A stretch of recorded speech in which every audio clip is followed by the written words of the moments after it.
everybody. Oh, we need to get our brolly up. We turned on for director training and the sun came out.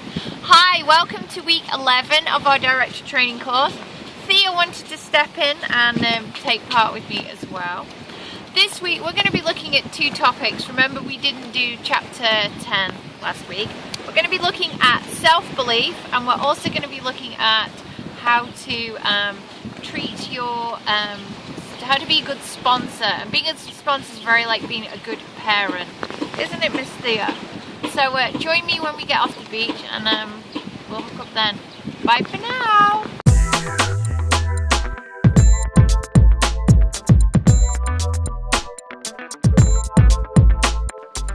Hey everybody, welcome back to our week 11 director training. I'm here in Greece and on the balcony. This balcony is bigger than my kitchen. It's awesome. When you go in a Scentsy incentive trip, it's 5-star all the way. Best restaurants, best food, awesome gifts, it's fab. So if you can earn one, go earn it, because you'll love it. That made me water bottle, yay! Anyhow, we haven't come here to talk about incentive trips. We've come here to talk about chapter 10 and chapter 11. I do hope you've read them. I hope you're rereading Mary's words. Actually, like we've been in here 3 years now, and we have been going through this new book. I've read all Mary's other stuff. I've been going through this new book, and I'm thinking, wow, that's so relevant. Wow, that is so relevant. Always revisit the books that you're reading. Chapter 10, surprisingly, even though I hadn't even looked at it, we did talk about this last week, didn't we, when we talked about earning the incentive trips, if you had the incentive trip for Cancun in your region, and if you didn't, becoming an annual mentor and an annual sales award. Some of you guys are already cranking towards both of those, so congratulations. At the end of the day, being a director, we all know what we need: 500 PRV, at least 3 active frontline, but personally you're going to need at least 10, I reckon. And you're also going to need to do 10,000 PRV in total sales. So if you remember that and look at where you are at the moment, we have less than 90 days until this course ends. So, you know, see how you're doing. Always be checking back on your goals. It's always really, really good to do that. So yeah, we talked about self-belief. We talked about last week, and that was actually what the chapter was about.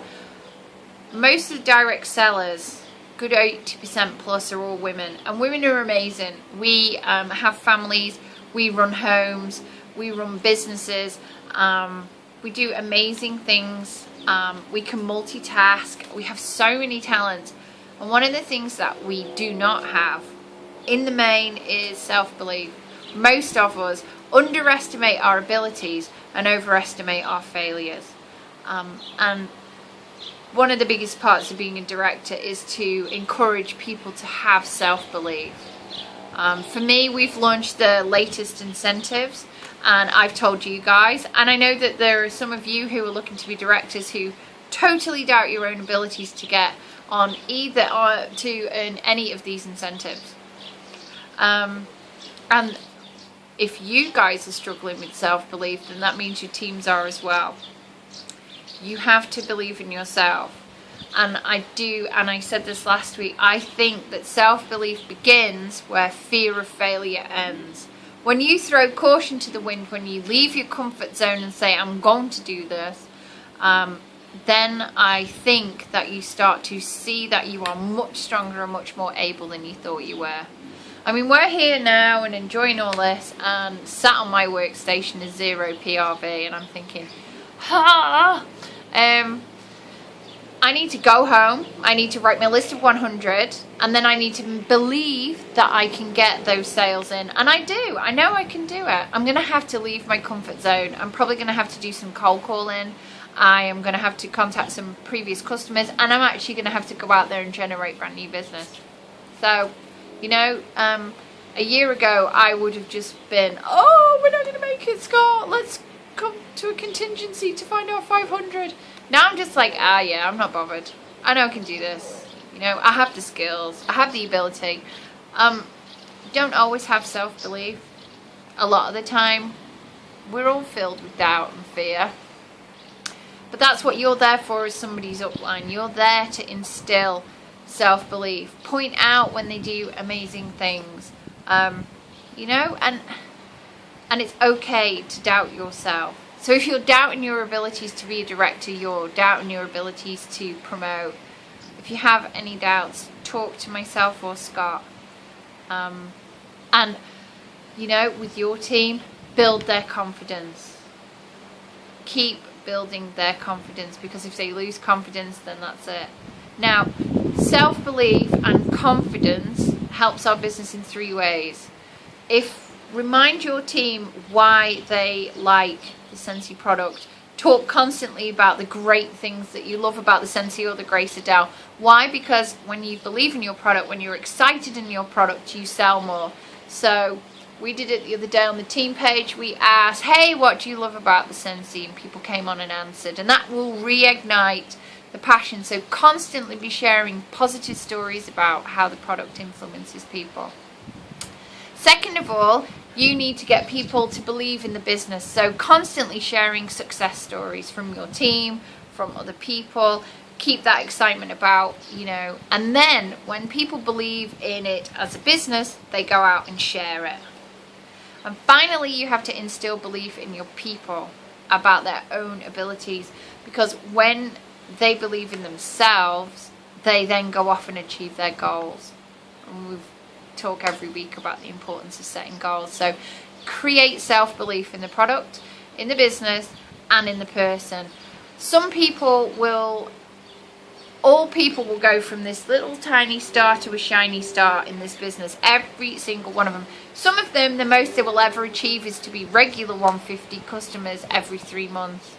Some of these people will go on to be absolute rock stars, and they have no idea how far they're going to go, because they would never know that they had it in them. You know? I firmly believe Scott and I will be very successful at this business. Why? Because we work it. And I know that there are people watching this now. Some of you guys absolutely have everything it takes and more to be hugely successful. Just believe in yourself. Believe in the product, believe in the business, and it was going to take you really, really far. So that's chapter 10, self-belief, and start working on getting your team to believe in themselves. So chapter 11, looking at being a smart sponsor. Mary is absolutely blunt and honest in this. I've had the pleasure of chatting with Mary, and she is very organised, very straight and direct, and I'm very driven to make Scentsy and this course and Scentsy Australia a huge success. She's very, very focused. And she's very blunt. She will work with you if you work with her. She says, work with those that deserve your time, not those that demand it. I have to say that I personally do not have too much of a problem with this within our team. Watch out now, I'm bound to get somebody who's constantly demanding and doesn't put in any effort. But I would say probably in the early days we did have a lot of people like that, and I would bust a gut to go and do crazy things like drive for hours to do start parties and things for people, and then go back and do another one because they still hadn't started. I have to say now we've got Thea, I don't do that, and actually I probably have a better team for it. You are not there to be a parent to your team. You are not there to wipe noses. We are all self-employed. Remember that. Self-employed. This is your business, and with your team it's their business. And instill this from the beginning. Congratulations, you have started your own business. I'm here to help you, but I'm not here to do it for you. It's really, really important that you do not spend your entire time cajoling people to be working, begging people to be working, wasting your time, and this is really blunt, wasting your time on people who are not going to work. And that would include team members who have been absolute rock stars who then go on the fade. It is a sad and unfortunate point that this will happen. People come in, they go off like rockets, they do really well, something happens, they decide they don't want to do it anymore, they fade, but they still want to be held up as, you know, hey, look at me, I'm brilliant. You can't be working with those people. You've always got to be working with your leaders and your producers and your rising stars. There's no other way about it. It's harsh. So don't be giving accolades and well dones and stuff to people who don't deserve it. Find other ways to acknowledge their contribution. And here's Angela, who's a star director. Come and look at this. Say hi, Angela. Hello. Hard to get in there. I know, we're next door to you. I'm just going to turn you guys off. But this is Angela. She's a star director. She rocks. Hello. Well, hey, I'm back again, see. It's great who you meet.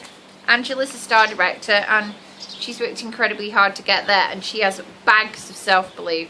So, you know, if you ever want to talk to somebody else who's like, or see somebody else who totally believes in Scentsy and the product and what it can do, Angela shows that when you believe in yourself, you can get it. So anyhow, where were we? We were talking about, you know, not giving your attentions to those that don't deserve it. You can't afford to kind of work with one personality type that you like and others that you don't. I mean, we see all of you as exactly the same. I will give just as much attention as a mentor to a girl that does 150 every 3 months. If that's what she does and that is her rock star ability, I will give her just as much attention as I will give any of the directors, you know, that are up and coming. Why? Because one day she might switch on and she might turn to be more. But second of all, because if she is coming to me, then I'm going to go to her. Jim Rohn says, I will come halfway to meet you anytime, but you must make the journey first. You have to come the halfway, and you guys are signed up to this course to come the halfway, and then I'm coming back to you. Basically, it's like many of you are parents, so it's like being a good parent. When we get our children, we teach them to do certain things, we teach them certain behaviours, we reward certain behaviours, and we get them to a point where they become independent. And we try and do that as soon as possible. We want them potty trained as soon as possible. We want them feeding themselves as soon as possible. It's the same with any consultant. If you're constantly wiping noses and wiping bums of consultants, they will never learn. You are doing them a disservice. You are not helping them build a successful business. You need to be supportive. You need to be nurturing. But you also need to be honest and occasionally blunt with them in order to let them know these are the good things you're doing and these are the not so good things you're doing. There's no point if you see somebody doing something which is obviously causing a fail, just pussyfooting around it endlessly. There are ways to say certain things, and you know, I'm always here. If you've got a particular problem, I'm always here to try and help you work out ways to deal with it. So that is really what chapter 11 is all about. Work with your rising stars. Work with those that produce. So if you've got awesome sellers, work with them. Reward them in terms of praise and, you know, giving out the team accolade. You notice that we don't do the big incentives. Incentivizing teams and giving out loads of prizes and stuff was huge in Region 1 America. It creates an attitude of, like, I deserve it. I should have these things because I'm brilliant. And the problem is that when you're starting out, and for quite a while, directors, etc., don't earn that much. You know, and when you're even lower, it's even less. And you don't want to start out by thinking, right, I'm going to get everybody working by saying, right, I'll give you this, that, and the other if you do it. It is actually, people live for recognition. They love money and rewards, but they live for recognition, and that is why we try to do so much of the recognition. And you should, you know, be doing that as well. Remember, as trainee directors, you are always welcome to come onto our page or have your own page as well and post the awesome things that people are doing. And it doesn't have to be like super mega brilliant, but if it's awesome in your mind, then you should definitely, you know, reward that person by saying it. That will also help with the whole self-confidence building for these people as well. So really, that is pretty much it. I actually have to rush off now because we have a private dinner function with Region 1 Scentsy incentive trip winners, and also Orville and Heidi and all the team. There's loads of the president of Scentsy fragrances coming. Loads of home office are coming. It's going to be an awesome night. I believe there's loads of cool stuff happening. So yeah, I need to go get ready. You guys are rocking it. I believe in all of you, and I hope that you are beginning to believe in yourselves. I hope that you can instill self-belief within your team, and as I say, work with those that work, and do it from the start. You know, it's your business. We say that you need to teach people to fish. You'll find that often you guys come to me for information and ask me questions, and I'll say, well, you know, hey, here's the answer, but the rest is in the startup guide. Please go and read it. That's because I want you guys to go away and find the information for yourself, because when you do that, you retain more. So teach your team to fish. That pretty much that's it. So I'm going to say bye-bye from lovely Athens, and please read chapter 12. Please give me your weekly updates. I know I'm away, but when I read them, I will read them. And the weekly updates are really important. You know, at the end of the day, the weekly updates were my way of saying you need to come halfway to me, and then I will come back to you. Some of you on this course have had more contact with me and more one-to-one mentoring because you've been giving me those weekly updates, and that's what it's there for. So, see, I do practice what I preach. I hope I'm not too preachy, but I'm gonna go. I need to get my frock on. Oh, and I need to do these nails. They're minging. So bye for now.